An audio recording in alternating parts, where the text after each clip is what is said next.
não corresponde necessariamente à linha editorial da Brasil Central. Olá para você que nos acompanha, muito obrigado pelo carinho dessa audiência extraordinária que cresce a cada dia. Falamos na TV Brasil Central, falamos pela TV Alego, RBC FM, Rádio Brasil Central AM e também no nosso YouTube que está bombando, são mais de 50 milhões de visualizações, estamos chegando a 400 mil inscritos. Pra gente esse número é grandioso, mas muito menos do que tem esse fenômeno das redes sociais, da política, um cara que muita gente fala que pode chegar ao topo, pode chegar ao Palácio do Planalto, mas conversando antes com ele, ele quer seguir um passo de cada vez. Conosco, o deputado federal mais bem votado de Minas Gerais, 1,5 milhão de votos. É muito voto, é muita gente. Nicolas Ferreira, tudo bem? Muito obrigado por nos receber no seu gabinete. Essas oportunidades são raríssimas. A gente fica muito feliz, Nicolas. Eu que agradeço. Obrigado, Rafael, a todos aí, ouvintes, espectadores da TBC. É um prazer. Desejo uma boa entrevista para nós dois aí. Nicolas, você foi deputado estadual também? Foi vereador? Vereador por Minas Gerais. Como que surgiu a política na sua vida? Basicamente, Rafael, eu não tenho nenhum tipo de padrinho político na política de carreira, digamos assim, familiar. O meu desejo na política, de fato, surgiu por uma questão de representatividade. Eu vi os debates presidenciais na época, acho que eu tinha uns 6 anos, uns 10 anos de idade ali, e falava, poxa, legal isso aí, eu gostava do embate. E na sala também eu era uma pessoa que tinha voz, eu gostava de me enturmar, gostava de me posicionar. Acredito que isso vem muito também do berço cristão, que meus pais são evangélicos, meu pai é pastor, minha mãe também, e eu acredito que o ambiente da igreja faz com que você se posicione, não tenha medo de se posicionar. Então, tanto na escola quanto na universidade, eu tive esse posicionamento, e isso fez com que as pessoas vissem em mim uma representatividade. Então a política basicamente encaixou como uma luva. Ora, afinal de contas ali é o local de você dar voz às pessoas. Então, você precisa se candidatar. E assim eu fiz e graças a Deus deu um bom resultado. 6 anos de idade, lembra quem eram os candidatos a presidente da República? Olha, dizer que eu não lembro, mas eu acredito, eu lembro de debates do tipo Serra, Alckmin, Lula, depois mais à frente Dilma e Aécio, então foi nessa época PT e PSDB, quando a gente achava ali ainda que ambos eram inimigos. E hoje estão aí como presidente e vice-presidente da República. E na sua lembrança, né, de infância, você torcia, gostava mais do PSDB ou do PT? Olha, posso ser sincero, eu confesso que eu nunca tive um entendimento profundo do que era o PT, o que era o PSDB. Mas a minha família não tinha uma luta petista, um ativismo pró-PT, não. Era de fato mais PSDB. Então, no tanto que eu me lembro da minha família votar mais no Alckmin, no Serra, no Aécio também depois, por acreditar que era oposição ao PT. Então já tinha ali um direcionamento mais à direita, ou ao menos buscar algo que fosse parecido com isso, né? Por mais que hoje nós já temos uma clara visão de que não era o que eles passavam a ser, mas minha família nunca teve nenhuma tendência para o lado de esquerda, não. E você começou falando quando você tinha 6 anos de idade, que se interessou, talvez no subconsciente ali, pela política, achou interessante. Como que foi sua infância? Quem era o Nicolas? O que você gostava de fazer? Como que era a sua vida, Nicolas? Olha, uma criança normal, gostava de jogar bola na rua, eu ia pra escola. Até hoje gosta, né? Até hoje gosta de jogar uma bola. A gente se deixar joga o dia inteiro, tô falando de qualidade não, de quantidade, mas a gente jogava bola na rua, a gente voltava para casa, fazia o para casa, ia para a escola bíblica dominical, domingo de manhã, depois voltava, almoçava em família na casa da minha avó. O bairro onde eu nasci era um bairro bastante humilde, chama Cabana, ali em Belo Horizonte. Então, assim, não era algo de luxo, longe disso, pelo contrário. A gente almoçava ali um arroz, um frango frito ali da minha avó e sentava ali no chão, eu e os meus primos, e via ali uma televisão, conversava, inclusive nesses ambientes que tinham os debates, a gente tinha ali as discussões, às vezes políticas, às vezes teológicas, isso ali mais da minha parte da adolescência, porque aos 12 anos foi me apresentado através do meu tio, Olavo de Carvalho, e eu comecei a ver os vídeos dele, comecei a ler a respeito disso, e comecei a me inteirar mais, e comecei a ler mais sobre isso. Então foi nessa época que, inclusive, o jovem também é muito confrontado, né? Na época da adolescência, onde ele quer ter uma identidade, onde ele quer ter uma causa, né, para poder defender. Então, consequentemente, também ele é confrontado. Então, na escola, eu comecei a ser muito confrontado pela minha parte cristã. Então, por que você não faz isso? Por que você não faz aquilo? Por que você faz isso? E o adolescente não quer não ter respostas. Ele quer ter respostas para tudo. Para o professor, para o colega, para o amigo, para a menina que ele gosta, enfim. Então, eu me senti na obrigação de concretizar, de dar embasamento àquilo que eu acreditava. Então, esse foi um período de muito amadurecimento também meu, de adolescente, de entender que eu precisava ir contra a maré. Primeiro, porque eu era cristão. E ser cristão significa ser algo diferente, é ter uma mente diferente, é ser separado, é você não pensar como o mundo pensa. Então, muitas vezes é sacrificante, né? Você olha todo mundo fazendo algo, ganhando algumas benécias por ser igual a todo mundo, e quando você é diferente, você perde, você tem um ônus naquilo dali. Mas quando você vê o porquê que você está sendo diferente, no fim das contas vale a pena, né? Hoje, graças a Deus, eu sou casado, vou ter aí uma filha, né, que está com 7 meses agora dentro da barriga da minha esposa. Eu tenho uma família bem estruturada, graças a Deus, né? Não tenho nenhum envolvimento no meu trabalho, nenhum escândalo de corrupção, sabe? Meu caráter, graças a Deus, é conhecido por ser uma pessoa honesta, íntegra. Então a gente colheu bons frutos por ter mantido também um caráter íntegro, não um caráter perfeito, porque isso é impossível de você atingir, mas um caráter de uma pessoa íntegra, de que quer fazer o certo, uma pessoa reta, de que busca algo além do que somente as vontades próprias, que isso geralmente é que o jovem quer, né? Só pensa aí no final de semana. O que te impactou do Olavo de Carvalho? Porque é meio estranho, né? Um garoto de 12 anos se interessar por filosofia. Posso ser sincero, o que me impactou foi os palavrões. Porque eu falei, poxa, esse cara fala muito palavrão, e é estranho, né? Você vê, ele é católico e uma pessoa falando tanto palavrão. E para um evangélico soa exatamente, estranho. soa estranho. Só que, no primeiro momento, eu via que o palavrão era uma forma dele chamar a atenção, de falar algo que muitas vezes você não entenderia se não fosse daquela maneira falada, né? Quase se torna uma figura de linguagem. É muito claro, dando um exemplo, quando você usa a nudez. Por exemplo, em uma escultura, você vê nudez em uma escultura, em uma pintura, e quando você tem uma nudez, por exemplo, em um filme pornográfico, em uma cena pornográfica, em uma música que tem uma nudez explícita, é a mesma nudez, só que de um modo diferente para poder passar mensagens diferentes. Então, eu via que aquilo dali era algo que eu poderia deixar de lado, porque existia algo além dos palavrões. E a parte do Olavo que me impactou não foi a parte política. Não foi a parte que todo mundo chega e fala assim, ele fala a respeito de terra plana, ou ele fala a respeito de células de fetos em refrigerantes da Pepsi. Não, isso aí é meros burburinhos e factoides que as pessoas inventaram sobre ele. A parte de fato que, para mim, eu me apeguei ao Olavo foi a parte filosófica e a honestidade intelectual dele. Então, através dele, eu conheci grandes autores. Mário Ferreira dos Santos, que é uma das pessoas mais incríveis que o Brasil já teve e desconhecida. Conheci o padre Sartilonges, que escreveu o livro A Vida Intelectual, que me ajudou assim incrivelmente a minha vida, em tudo. Inclusive foi esse livro que fez o Olavo deixar de ser um jornalista para se tornar um professor e dedicar a lecionar. Então, o sentido da vida, sabe? A questão de você ser forte, ter uma personalidade forte, a questão dos valores morais, dos princípios, ser uma pessoa genuína. Então, o Olavo, das 12 camadas da personalidade que ele destrinchou e mostrou, sabe, que nós temos isso, em qual camada você está, a importância de você saber em qual camada você está. A paralaxe cognitiva, né, que é quando você percebe o que é e você começa a entender melhor o porquê a pessoa é de esquerda e o porquê que as pessoas estão onde estão.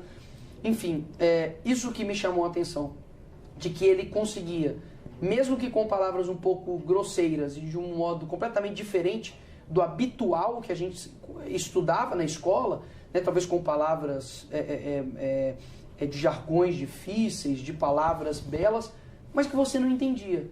E a sabedoria nada mais é do que saber utilizar a sua inteligência. E a inteligência significa você saber usar a verdade. A sabedoria é saber usar a inteligência. Então, não adianta você ser um sábio que não sabe passar essa sabedoria.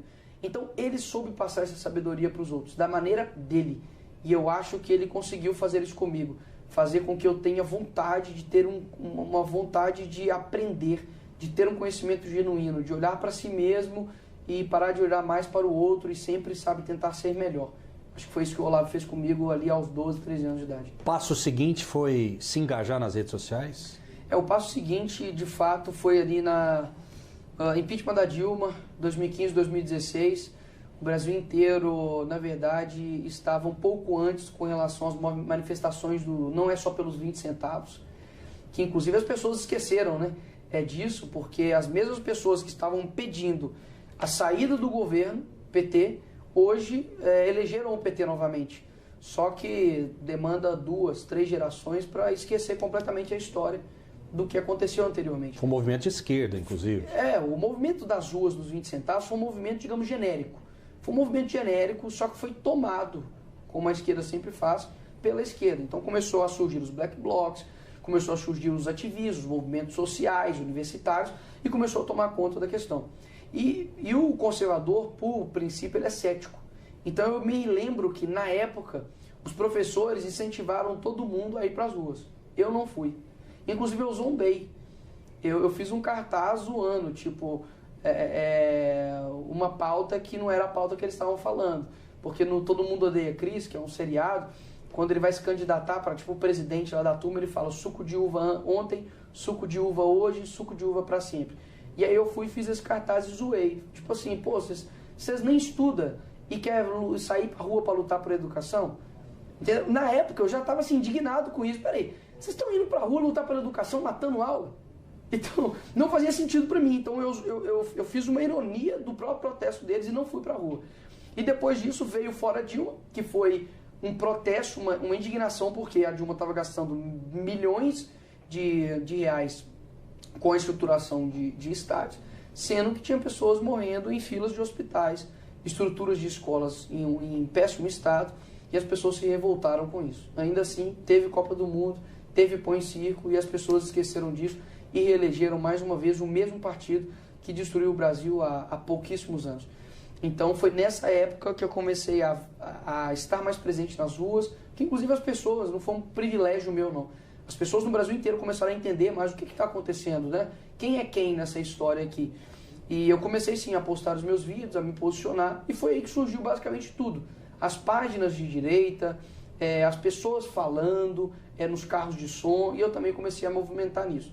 Fiquei 4 dias aqui acampado em Brasília, no impeachment da Dilma, numa barraca. Quando deu o último voto na Dilma, realmente me deu uma esperança muito grande. Seus pais te incentivavam? Sair de BH, eles não me incentivavam, vir para Brasília? Mas eles também não me bloquearam, sabe? Eu sempre fui uma pessoa de muita coragem. E todo mundo que é corajoso também é teimoso. Então eu sempre fui muito teimoso. Falei, pai, eu vou. E meu pai sempre confiou muito em mim. Ele só perguntava 2 coisas, para onde e com quem. Então, para onde e com quem? Pai, tô indo com fulano de tal e fulano de tal. Para onde? Tô indo para Brasília, vou ficar nesse lugar, tal dia eu volto. Então eu acho que isso é muito bacana também de pai para filho. Você confiar no seu filho. Porque imagina se meu pai não confiasse em mim. Talvez eu não estaria aqui hoje. Ele é uma grande referência para você? Meu pai é a minha maior referência. Quem dera se eu for metade do que o meu pai for. Quem é o seu pai? Meu pai, ele é, acredito, a pessoa que eu posso dizer que ele é amigo de Deus. Eu posso dizer isso assim com tranquilidade. Meu pai é aquele que, quando você vê ele pessoalmente e você vive, é ele que de fato, para mim, ele é sinônimo de servir. A Bíblia fala que meu pai ele é pequenininho, mas a Bíblia fala que maior é aquele que serve. O meu pai ele é um gigante por conta disso, porque ele tem um coração de servir. Você chega em casa, ele está fazendo alguma coisa. Se a gente vai para um sítio, ele faz algo, ele está lá preparando algo, ele está sempre servindo. Chega na igreja, ele é o pastor presidente. Geralmente as pessoas invertem isso, né? Então o próprio Jesus, ele era filho de Deus. Ele não era somente uma pessoa qualquer, ele era filho de Deus. E ele chega e limpa os pés dos discípulos, sabe? Ele serve as pessoas que estão ali em volta. Ele reparte o pão. Então, olha só o exemplo que ele deu. Então eu vejo o meu pai como o espelho, realmente, do que é mais próximo do que é ser um pequeno Cristo. O cristão é perseguido, na sua opinião, porque com o surgimento do Bolsonaro, né, algumas pautas religiosas entraram em curso com muita força no país. Você sente isso? Você se sente perseguido pelo sistema? A perseguição aqui no Brasil, diferentemente do que as pessoas sempre viram exteriormente, como se a perseguição daqui fosse acontecer igual a perseguição no Oriente Médio, uma perseguição armada. A perseguição aqui não é armada, a perseguição aqui era cultural. Quando você olha para a época de Hitler, você vê que antes de ter um genocídio físico, existe um genocídio cultural. Então, primeiro você destrói a personalidade dos judeus, você destrói a sua cultura para depois você aniquilá-los fisicamente. E é exatamente isso que acontece aqui no Brasil. Primeiro você destrói a personalidade do cristão. Hoje o cristão já não é mais um cristão. Ele é o intolerante, ele é o preconceituoso, ele é o transfóbico, ele é o homofóbico, ele é o extremista, ele é o fundamentalista religioso. Percebe? Você já não tem mais nome. O pastor não é mais pastor, o padre já não é mais padre. Eles são intolerantes. Ou seja, você despersonifica o ser humano, você tira a humanidade dela. Então isso é uma maneira de tirania, isso é uma maneira de perseguição. Hoje um adolescente que entra na sala de aula e fala sou contra o aborto, ele é perseguido. Hoje um jovem que entra dentro de uma universidade federal e fala eu sou contra o feminismo, ele vai ser perseguido. Uma mulher que fale isso vai ser perseguida. Se ele fala, não, eu sou a favor da família tradicional, eu sou a favor dos bons costumes, de um valor, eu sou a favor de limites, eu sou contra a promiscuidade, eu sou a favor que se tenha limites na sociedade, eu acredito que eu sou contra a ideologia de gênero, eu acho que o banheiro tem que ser um homem no banheiro de homem, mulher no banheiro de mulher, eu acredito que o homem não menstrua. Se você falar isso, você vai ser perseguido. Você já foi vítima disso, dessa perseguição? Recentemente, eu tomei uma multa, estou recorrendo, de R$30 mil porque eu chamei um homem de homem. Ou seja, a perseguição ela é escalonada. Friedrich Hayek ele diz que a nossa liberdade não é tomada de uma vez só. Ela é tomada em fatias, assim como alguém que corta, né, uma fatia de mortadela ali. Você vai tirando aos poucos. Então, olha só, primeiro eles retiram os símbolos. Então, olha, antigamente, por exemplo, você cantava o hino nacional nas escolas. Então, isso é uma reverência à soberania do país, à questão patriótica, então você tira isso. Antigamente você tinha uma reverência ao professor, hoje o professor e aluno é quase a mesma coisa, se não é pior o professor do aluno. Dentro da escola, a escola tem mais autoridade do que o pai e a mãe.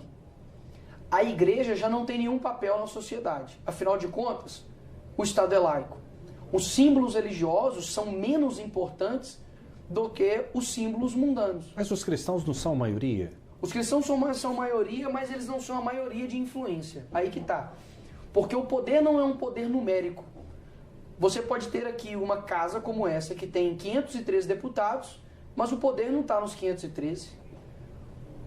Existe marxismo cultural, na sua opinião? Você acredita nisso? Com certeza. O marxismo cultural não diz respeito somente a Karl Marx. Diz muito mais a respeito a um outro homem, chamado Antônio Gramsci, que foi fundador do Partido Comunista Italiano, preso pelo verdadeiro fascista Benedito Mussolini, porque as suas ideias eram consideradas demasiadamente revolucionárias. E enquanto ele estava ali no cárcere, ele começou a escrever diversas questões a respeito da cultura. E quando ele escreve sobre cultura, jornalismo, etc., houve-se um compilado desses livros que hoje é chamado de Cadernos do Cárcere.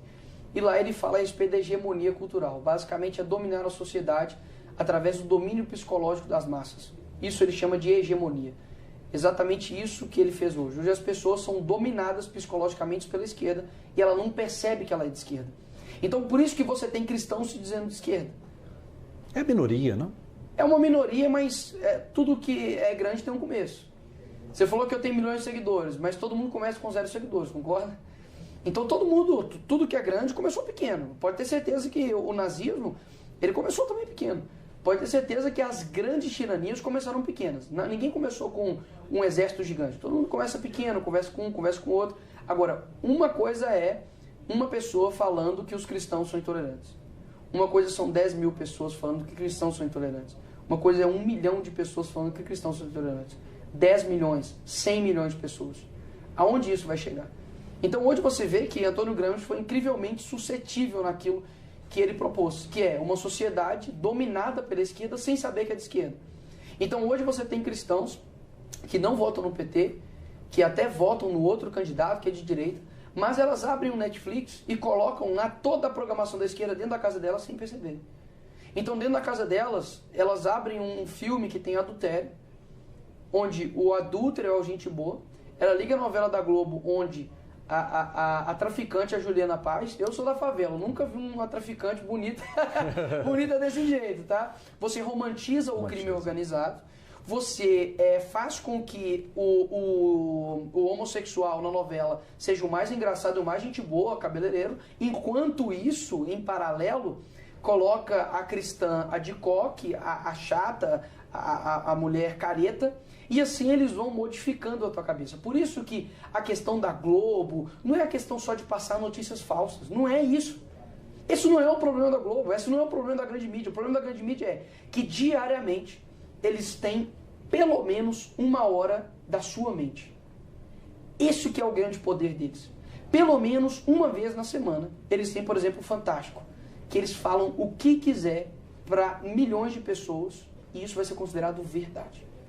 Então esses dias eu estava vendo, eles estavam falando a respeito de...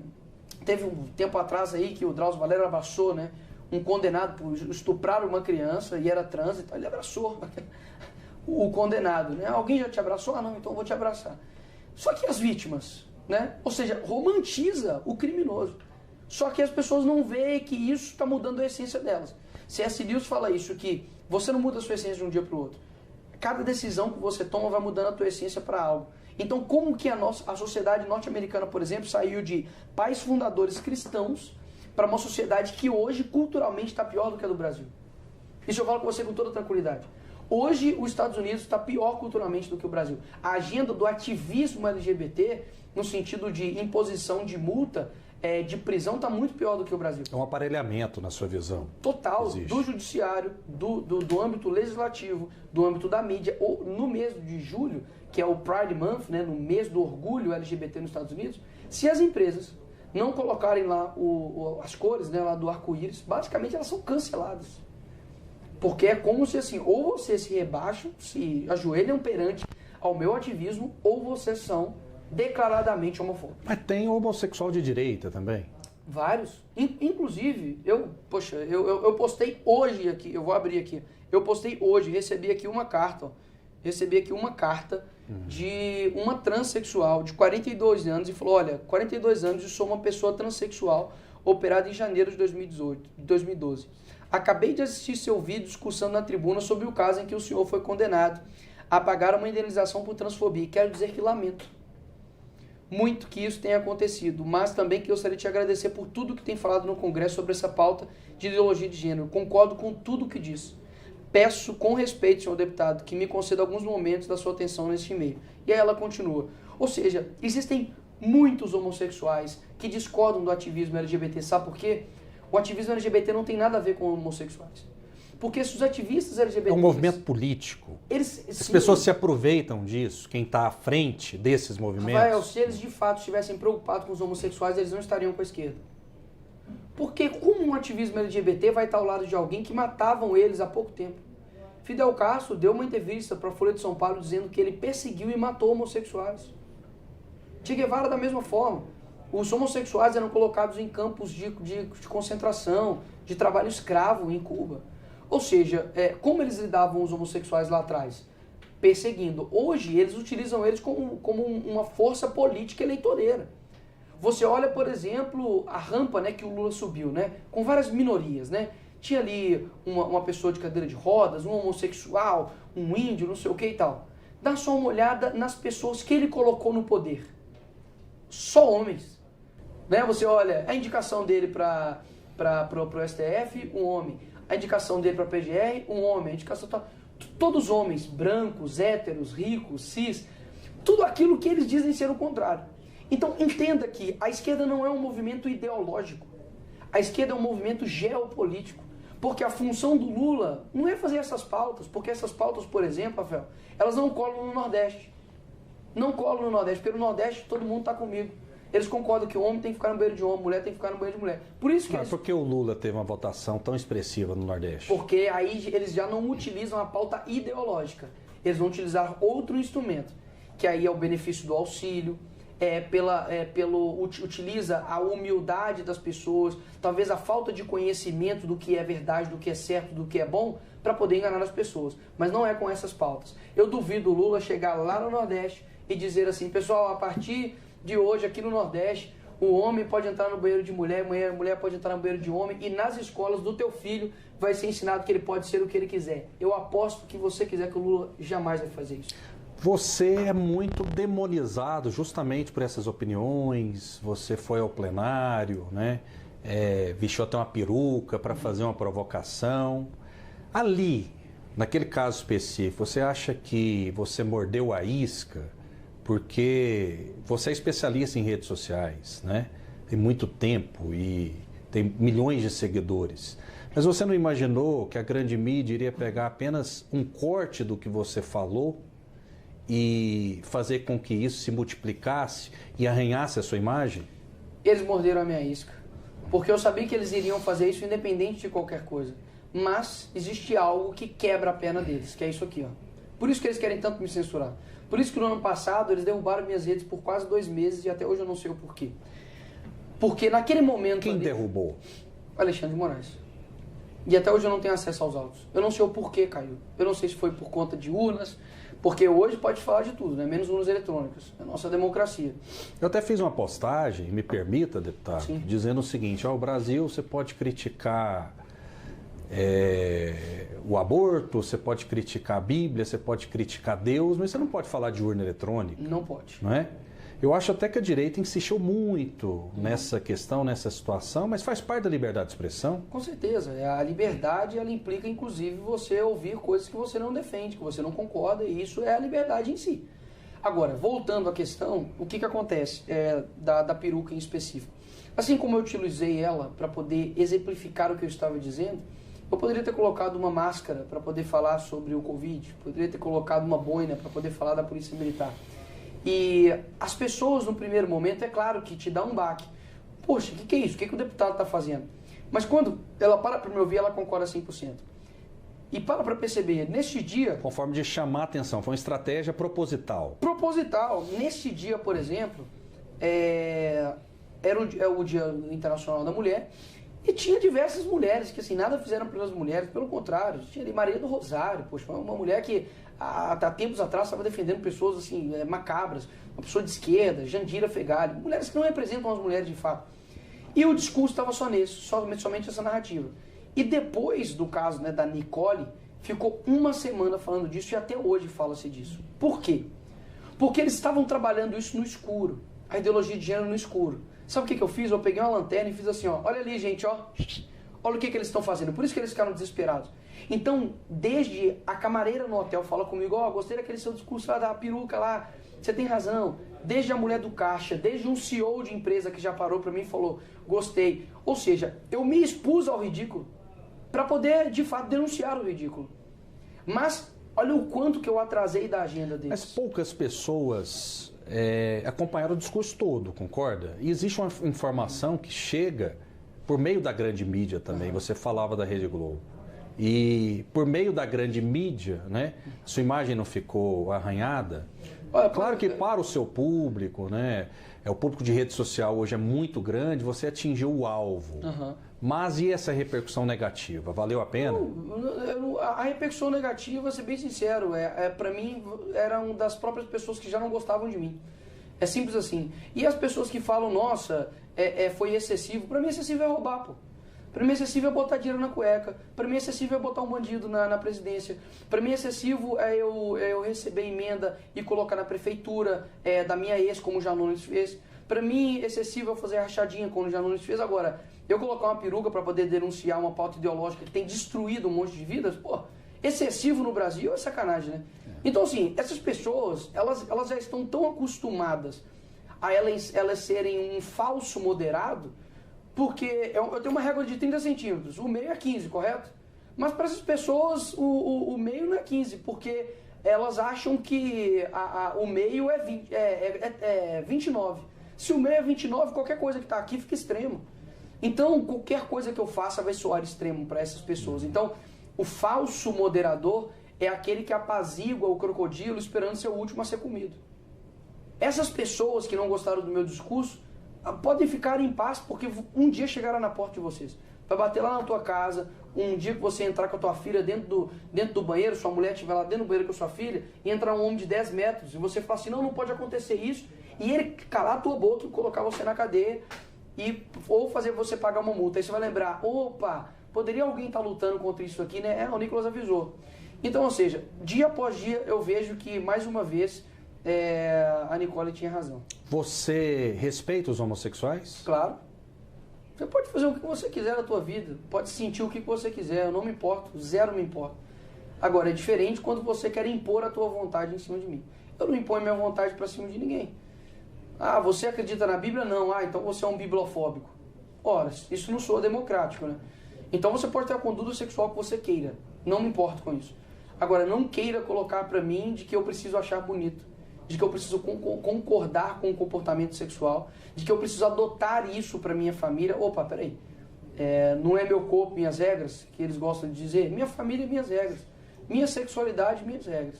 E eles precisam respeitar isso. Esse pensamento chega às crianças também? Esse movimento chega aos pequenos? As crianças é o grande alvo. As crianças são o grande alvo, porque até os 5 anos você forma teu caráter. As crianças, elas precisam ter a liberdade de serem crianças. E quando você é criança, você não fica preocupado do tipo, o que eu sou? Um homem ou uma mulher? Nossa, eu preciso decidir isso. Não, simplesmente você vai crescendo e vai compreendendo as coisas, e é natural. Agora, que intenção que eles têm de querer ter tanta audiência das crianças? Por que eles querem ter tanta audiência das crianças? Nos Estados Unidos você vê a apresentação de drag queen nas escolas para crianças. Você vê cada vez mais os conteúdos mais sensuais para as crianças, mais sexuais para as crianças. Por que eles querem ter? Porque eles sabem que eles estão em formação, né? E quando está em formação, você já pega no princípio. Então, se você já consegue colocar no início de uma receita alguma ingrediente ali, você atinge o bolo inteiro. Então, as crianças são um grande alvo. Pode ter certeza disso. Por isso que lá no Canadá, lá nos Estados Unidos, as paradas LGBT, eles sempre estão lá, né, com as crianças, vendo cenas assim absurdas, sexuais, sabe, de depravação mesmo. E eles são um grande alvo. Porque quando você destrói a identidade ali de uma criança sexual, o efeito é muito danoso. Porque uma criança não tem estrutura da realidade ainda completa. Ela pode acreditar em Papai Noel. Ela não tem a condição ainda de tomar decisões para a sua vida inteira.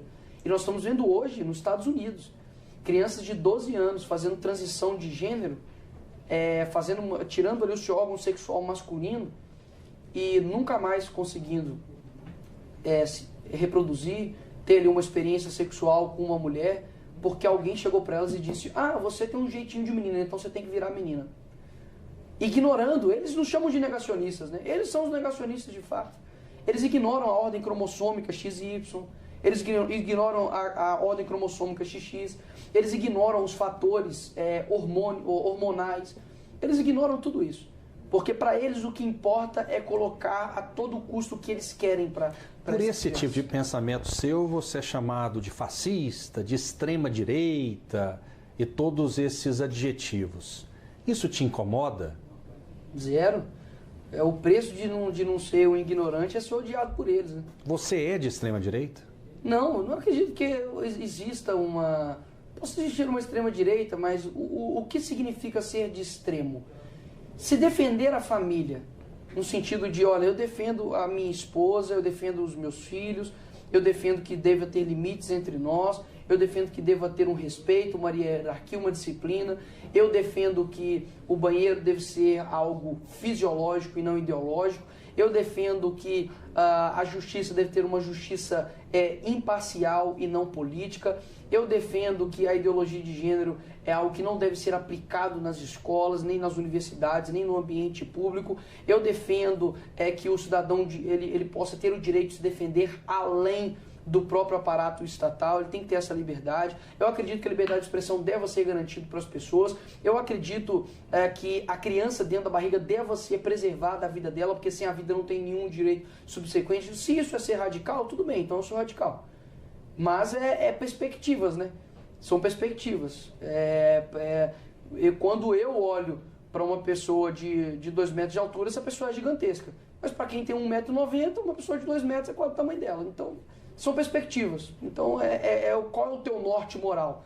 Você está do lado da esquerda, acredita que matar uma criança dentro do ventre porque eu não queria ter ela, é válido? Então, meu amigo, de fato eu sou o extremo a você. Eu defendo a vida. Muita gente que quer criticar o Lula diz o seguinte: faz o ele agora, porque o Brasil está numa situação difícil, a economia não vai bem. Essa questão do faz o ele surgiu de você? Então, eu não sei se eu fui o primeiro, tá? Mas talvez eu fui o que mais ajudei a propagar. Porque o vídeo que eu fiz... Foi proibido esse vídeo? Foi proibido e fui multado. Este vídeo fui multado, se eu não me engano, em R$40 mil. É um vídeo que eu fiz no segundo turno da campanha ano passado. E eu falei, olha, quando o teu filho chegar em casa com o olho vermelho, de tanto fumar maconha, faz o L. Quando for legalizado o aborto, faz o L. E aí eles disseram que era propaganda enganosa. É um texto completamente poético. Exato, né? Não, é poético. É um texto, gente. Não, Mas como que você...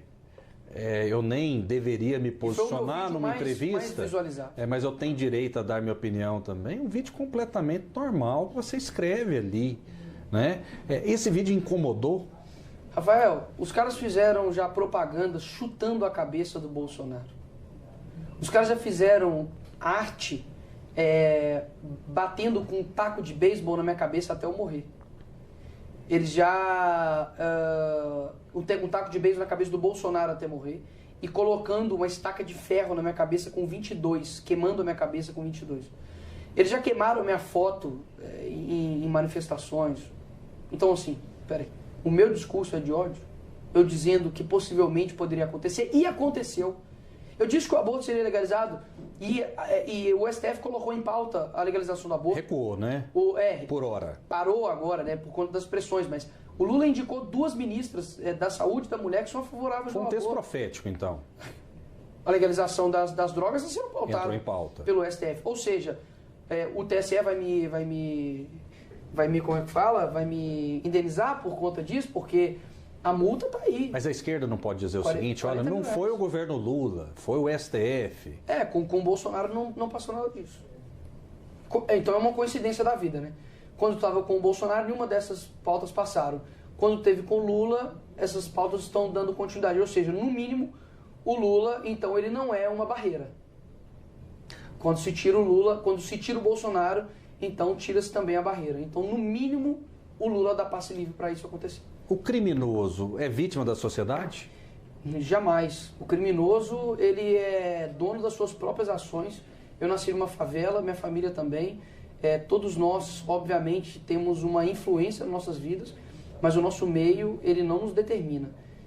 Um criminoso que mata, estupra, rouba, como vários aí, ele deve pagar pelo seu crime. E o meu posicionamento contra a criminalidade no Brasil, ela é bem rigorosa. E acredito que é o que mais o brasileiro fica indignado hoje. Hoje você tem, por exemplo, o André do Rap, que é um ex-chefe de um crime organizado, do Comando Vermelho, que foi solto. E os seus bens foram devolvidos a ele. Um helicóptero, uma lancha, sua mansão. Enquanto isso, você tem pessoas que entraram no Congresso Nacional, ficaram lá dentro, fizeram um vídeo xingando Alexandre de Moraes, estão tomando 17 anos de cadeia. Você tem uma pessoa que vem para um show, um estrangeiro que vem para o show da Taylor Swift, toma facadas e morre, e o homem é solto no outro dia. Que justiça é essa? Nós não temos encarceramento em massa no Brasil. A gente tem impunidade em massa no Brasil. Porque as cadeias estão lotadas. Tem 50 presos dentro de uma cela que cabe 32. Se tem 50, cabe 50, pô. Para mim, são 2 coisas que deveriam ser consertadas aqui no nosso país. Porque a polícia ela acaba ficando desestimulada a cumprir o seu papel, porque você tem uma audiência de custódia que pergunta para o bandido assim, você foi bem tratado? Ele falou os seus direitos? Você sofreu algum tipo de pressão psicológica? Eu vi isso pessoalmente enquanto eu cursei direito. Você sofreu, a sua algema estava apertada? E o policial já prendeu aquela pessoa 10 vezes, 12 vezes. Então o policial fica desestimulado. Sem estrutura e ainda com a mídia falando que eles são opressores e sem treinamento. Porque tem uma justiça cúmplice do crime organizado. Ou seja, ou nós fazemos juízes que de fato cumpram a lei e parem com essa progressão de regime, progressão de pena. Porque para mim é o seguinte, faz ali a dosimetria da pena. Latrocínio, roubo seguido de morte. Pegou 12 anos de cadeia, meu amigo, 12 anos de cadeia.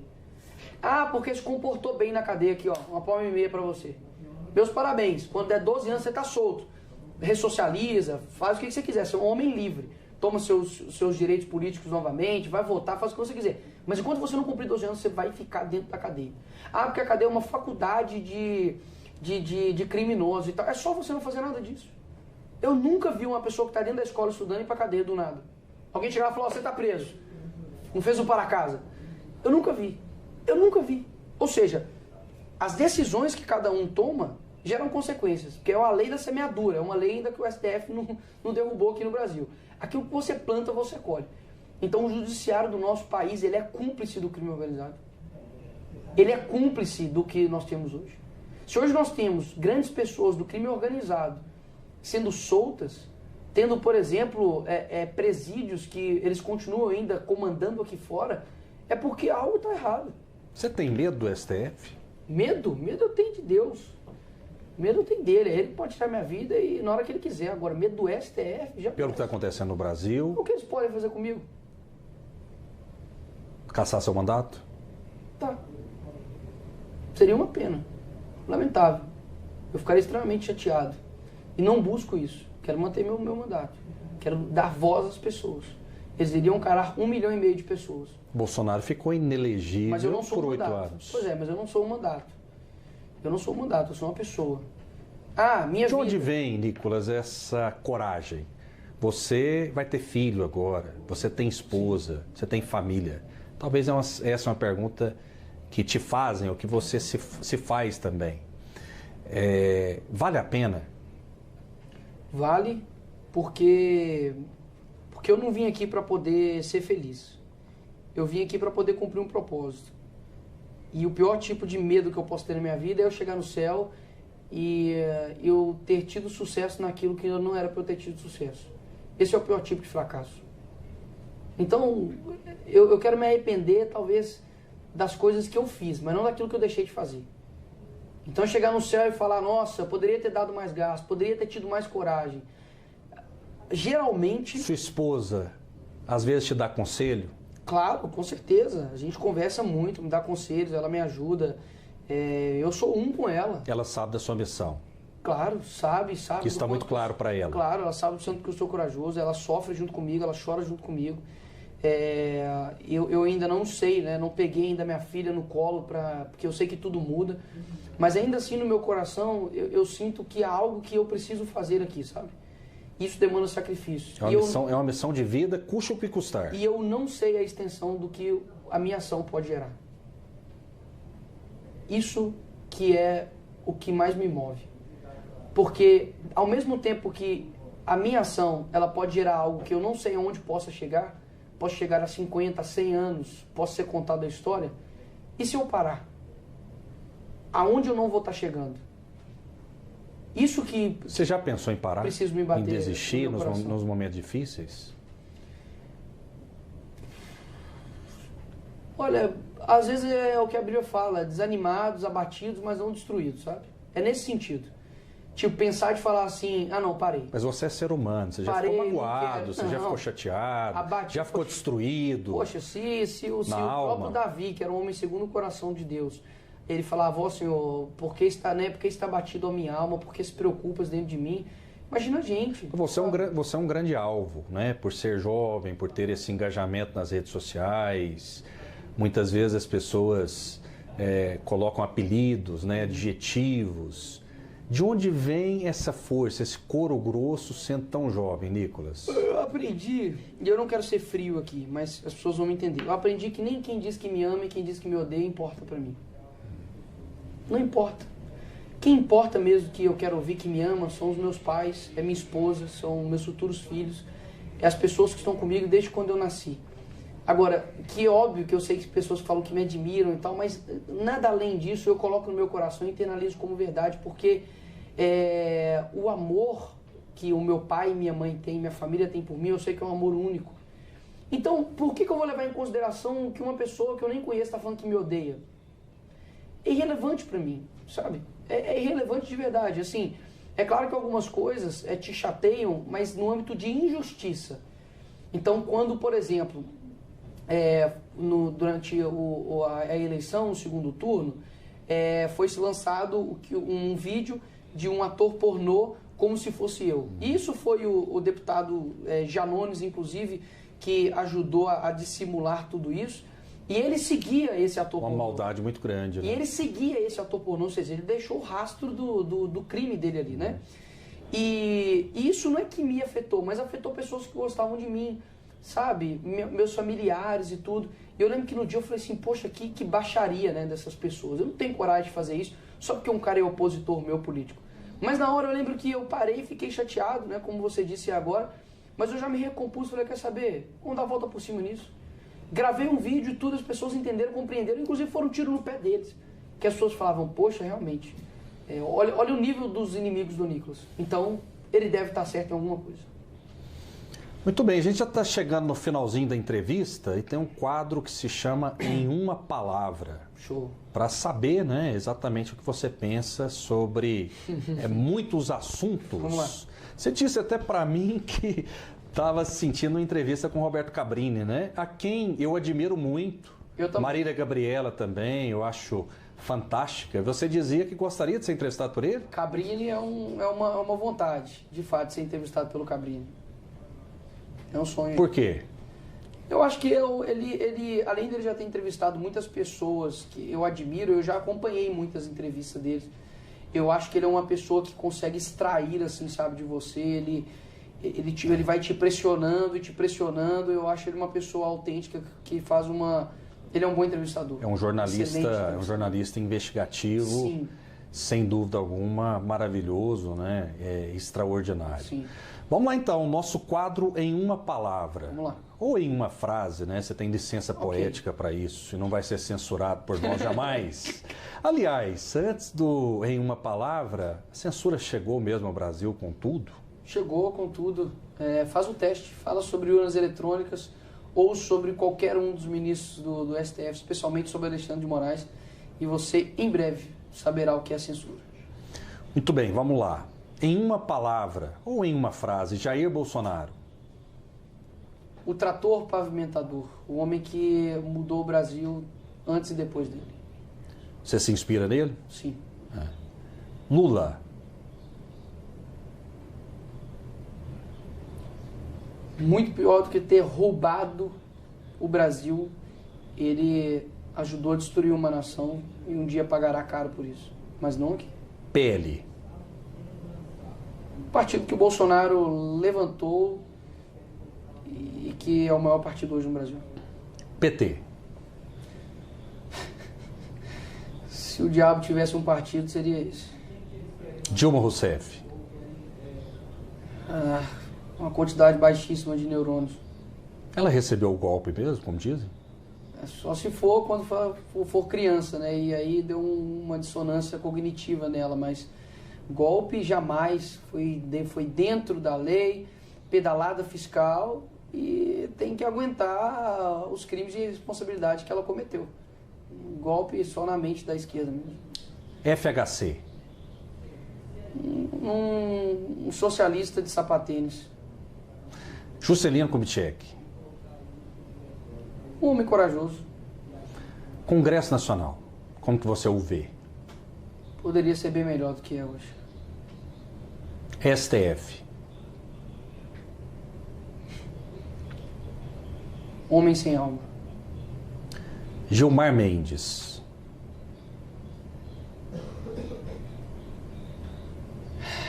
É até difícil falar de Gilmar Mendes. Se fosse falar ele em uma palavra, acredito que tem preço, não tem valor. Alexandre de Moraes. Tirânico. 8 de janeiro. um erro que foi aproveitado pela esquerda. 6 de dezembro, que foi aquela quebradeira na Assembleia Legislativa do Estado de São Paulo. A prova concreta de que 8 de janeiro foi pura perseguição política. Essas pessoas serão punidas? Já foram soltas. Flávio Dino. Um homem de geleia mentiroso. Democracia. Um falso Deus. Por quê? Porque ela somente é um modelo de governo. Aristóteles nunca falou que é o modelo perfeito. Democracia, o governo do povo. Mas existem diversos outros modelos de governo. Você tem a monarquia, você tem a oligarquia, você tem vários outros. Eu acredito que a nossa democracia é um falso Deus. Ou seja, ela parece ser algo bom, mas não é. Democracia, o que nós estamos vivendo, está longe de ser de fato algo democrático no sentido da palavra. Porque democracia não é uma virtude, como honestidade, bondade, justiça. Democracia é um meio, é um modelo de governo. Um modelo de governo que aqui no Brasil não tem dado certo. Mas é o melhor meio, ou menos ruim, pelo menos. Até então é o menos ruim, mas a monarquia, eu acredito que ela, por ela não ter essa coisa de 4 em 4 anos e ser o nome da família, você consegue tomar medidas que sejam mais extensas. Aqui no Brasil, não. Eu não tenho por que deixar um governo bom para o meu sucessor. O problema é dele. Agora, a família não. Tem um nome a se prezar. E se ele fizer algo ruim, será fazendo algo ruim para a família dele.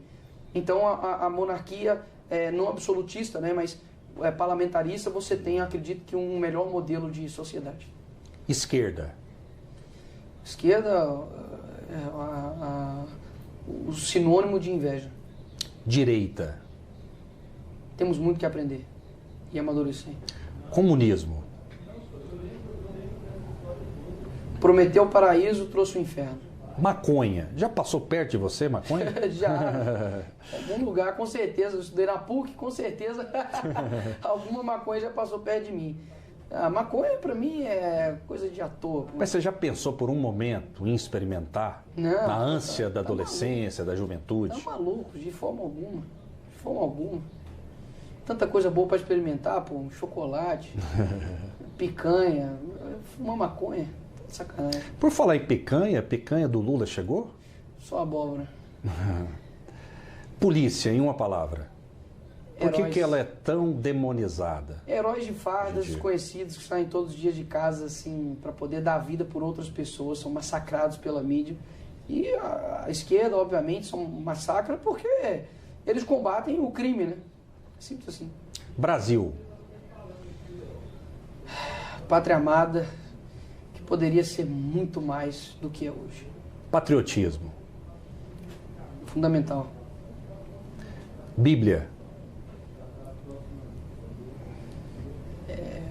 Manual de vida. Você acredita em Deus? Com certeza. Quem é Deus para você? Meu pai, meu criador, aquele que sabe de todas as coisas e que anseio pela volta dele. E quem é você, Nicolas? Você é um personagem das redes sociais, você é assim 24 horas por dia. Quem é o Nicolas, olhando nos seus olhos? Sou uma pessoa genuína, sou uma pessoa normal, se eu pudesse dizer isso. Sou uma pessoa de coragem, que tem virtudes, que tem erros, que tem vícios, que tem falhas, assim como qualquer ser humano. Mas eu acredito que uma pessoa que tem um propósito, se ateve nele e que é inconformado com muitas coisas. E isso que me move.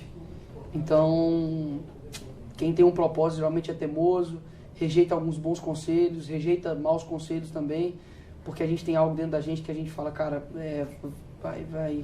vai dar certo. Então, eu sou nada mais do que, acredito que um sonhador que quer colocar o sonho em prática. Torcer pro Cruzeiro é um defeito? Jamais. Torcer pro Cruzeiro agora está sendo um sacrifício, que quase, mas já me deu muitas alegrias, graças a Deus, mas vamos prosseguir. Torcedor do Galo vota em você também? Claro, claro. Você aceita os votos do torcedor do Atlético Mineiro? Mas é lógico, eu não tenho nenhum tipo de problemas com essa questão de futebol. É claro que eu torço, vibro, mas para mim tenho maturidade suficiente para separar essas questões. Nicolas, para fechar mesmo, eu te vejo daqui uns 10 anos, né, como um candidato, como alguém que pode assumir a presidência da República. Você já pensou nisso? Porque as pessoas falam isso, né? Se a gente for olhar para o futuro, vem você como alguém da direita que vai ocupar esse posto. Você pensa nisso? Eu só penso em fazer aquilo que meu pai me ensinou. É melhor você estar preparado e não ter oportunidade do que ter oportunidade e não estar preparado. Caso for isso que o senhor tem preparado para mim, a única coisa que eu quero é estar preparado. Enfim. Nicolas Ferreira, espero que você tenha gostado. Eu adorei. Eu também. Muito obrigado por essa entrevista, por receber a equipe toda aqui da TV Brasil Central, em nome também do presidente Reginaldo Júnior, do governador Ronaldo Caiado. Valeu, sucesso. Obrigado, Rafael, mais uma vez aí.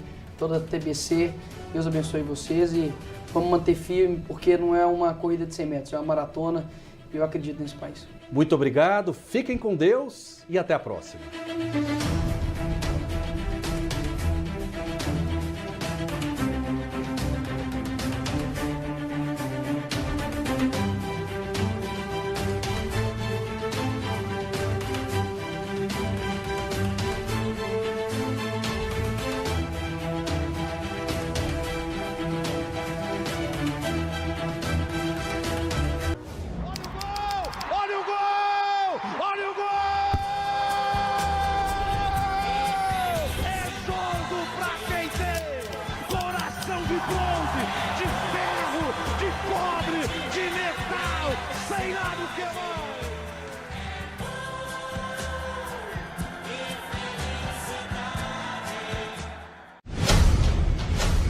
O mundo em sua casa.